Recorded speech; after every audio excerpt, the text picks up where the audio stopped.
Alright, I decided I'm going to make a little video, and it's going to be the positive things that have happened to me in the last year, which is the year where I realized where I really belong, who was really important to me, and what I wanted out of my life. It actually is a little bit longer than that, like 2 or 3 years.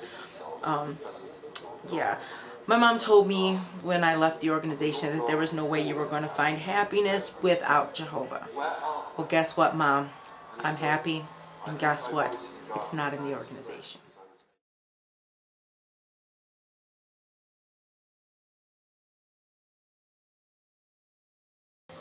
Did you see that guy?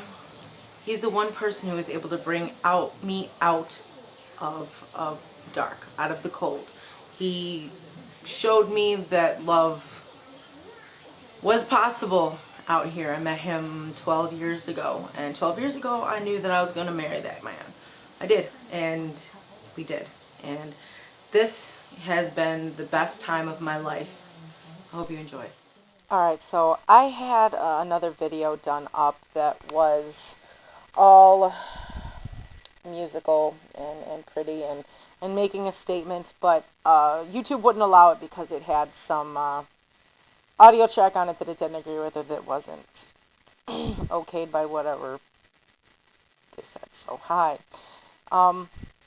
This video was basically a way for me to show you all the positive, the culmination of the many years of me learning to trust and believe in people and in myself, and to continue my path like I've talked about before. 12 years ago I met this man, and I fell in love. I knew the day I met him that I was going to be his wife. It wasn't a question to me.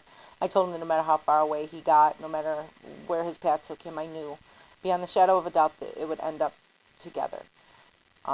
I woke up my wedding day with a sadness that no woman should feel on her wedding day. But I have to tell you, thanks to everyone who you see in these pictures, everyone who was there and a part of it, especially thanks to his mother and his father and the family that I've gained, that sadness did not last long. I went and got my hair done and came back, and my life began again. We were married. The only people from my family that came were 4 people. Aunt and uncle on my mother's side and aunt and uncle on my father's side. I had to ask my uncle David, my father's brother. Not had to, I did ask him. I wanted to ask him to give me away. My father wouldn't, and I figured the only person who can really give a bride away is blood, whether it's her father or another member of her family. I had first asked my brother to give me away, but his life was just too hectic and busy, and he couldn't make it out. The wedding was beautiful. It was medieval. His mother made all of the clothes you see on the party, the wedding party, the bride and the groom, and on a lot of the family, his father, his aunts, and whatever. We made it themed. We told people they could either come dressed casually, however they wanted to, or they could come in theme.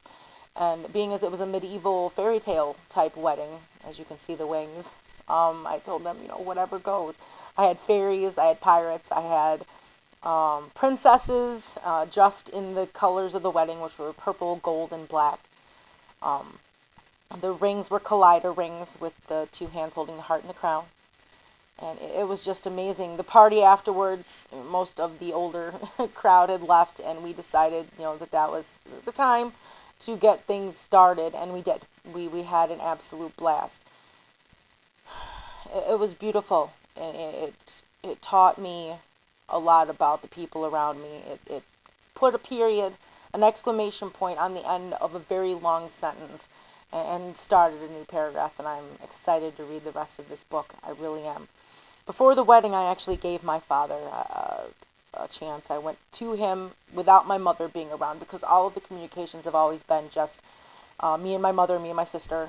My father and I, for some reason, he was always kept from me, or he kept himself from me. So I went personally to see him on a day when I knew my mother was out of town and could not interfere, and I went and sat down with him. And his point was that I hadn't talked to him or any of the family in over a year and a half. Why now am I coming when there's a wedding and I expect support and blah, blah, blah. And I'm like, Mom, or Dad, Mom knew that this wedding was going to happen a long time ago.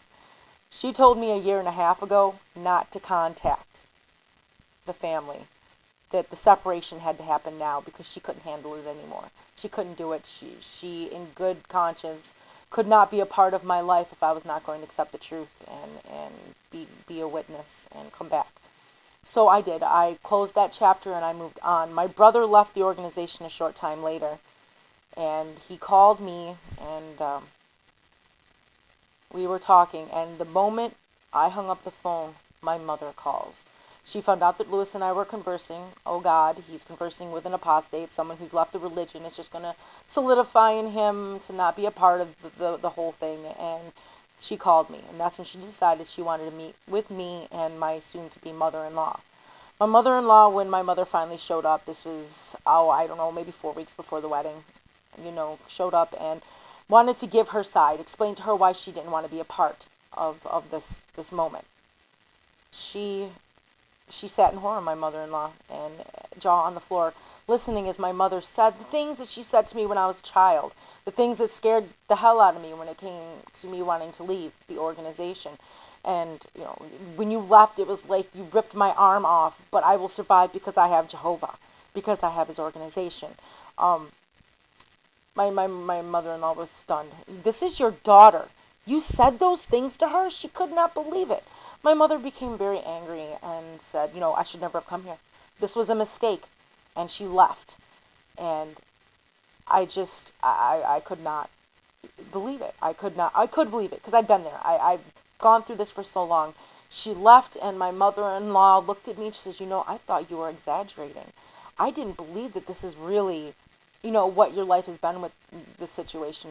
This is the way your family was. She goes, I don't understand it. I can't understand it. She says, you're better off without them. We're your family now. And at that moment, I became happy. And even though on the day of this wedding I had a sadness in the beginning, by the time the wedding was over, as you can see by the pictures, by the time we were all enjoying our drinks and our people, I was fine. I knew that I'd made the right decision, and with or without them, I would be fine. With my friends, all these people who I'd met via the internet, some of them, Tracy in the middle, I'd met her via a game called Second Life, and my dogs. These pictures are everything that if I was still a witness, I would not have. I would not be blessed with, and I would not be enjoying right now. My husband, my puppies, my family, our home, our big, beautiful, wonderful 3-bedroom, 2-bath house that without the support of this family who took me in, these evil, evil people that I was told we would not have. They are amazing. They are wonderful. And thank God, thank whatever that I left, because now I'm happy. And really, in all seriousness, fuck you. I made it. I'm here. I'm good. I'm happy. And it's without the organization. I'm sorry that that's the way, Ma, but here I am. So, you JWs out there and next JWs, people who might be feeling at all lost or worried about, what's going to happen afterwards, there is happiness. There is love and there is joy at the end of that path. And as long as you remember not to blame the organization or leaving the organization for any downfalls, any hard times that you have, and know that with or without the organization you will have them, you can survive and quite happily. So say fuck them. I'm free. I'm healthy. I'm happy. What else is important? So I hope you guys enjoyed this. I just wanted to share some of the good, some of the positives come from my time and my decisions to leave the organization. Peace.